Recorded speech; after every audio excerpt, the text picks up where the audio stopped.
समाचार agency of India की Sai news में खबर @1 मिनट में आपका स्वागत। प्रस्ताव पारित किया। वो प्रस्ताव सार्वजनिक है, सब जानते हैं। उसमें उन्होंने कहा कि राम जन्मभूमि आस्था का मुद्दा है, इसका निर्णय कोर्ट नहीं कर सकती। और यही कारण रहा कि राम जन्मभूमि का जो मुकदमा चल रहा था कोर्ट में, उसमें कभी भारतीय जनता पार्टी पक्षकार नहीं बनी, न ही उससे जुड़े हुए संगठन विश्व हिंदू परिषद, राष्ट्रीय स्वयंसेवक संघ, दुर्गा वाहिनी, बजरंग दल, इसी तरह के संगठन हैं, विद्यार्थी परिषद, किसान मजदूर संगठन, यही सब हैं। तो ये लोग भी कोर्ट में पक्षकार नहीं बने, क्योंकि इनका ये मानना था कि राम जन्मभूमि के मुद्दे का निर्णय न्यायालय कर ही नहीं सकता।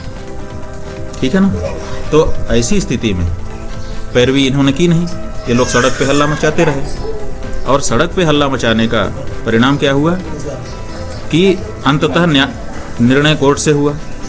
तो कोर्ट में जो लोग पैरवी कर रहे थे उन्होंने निर्णय करवाया ना, उन्होंने मुकदमा लड़ा।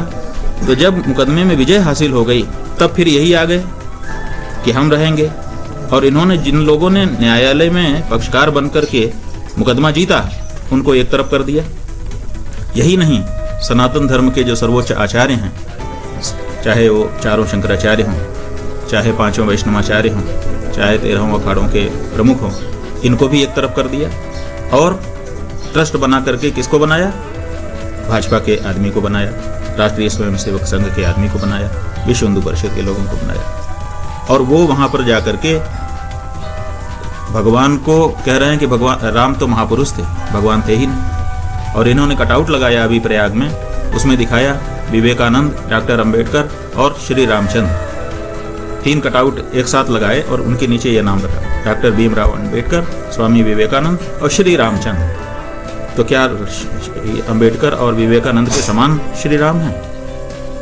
तो ये जो बात हो रही है कि राम भगवान नहीं, वो महापुरुष हैं, और राम को भगवान मानना हिंदुओं की कमजोरी है, ये गोलवरकर जी ने अपनी किताब बंच ऑफ थॉट्स में लिखा है, जिसको विचार नवनीत के नाम से हिंदी में छापा गया है। दीनदयाल उपाध्याय ने भी इसी तरह की बात कही है। तो जो लोग राम को भगवान ही नहीं मानते, वो लोग अब राम का मंदिर बना रहे हैं।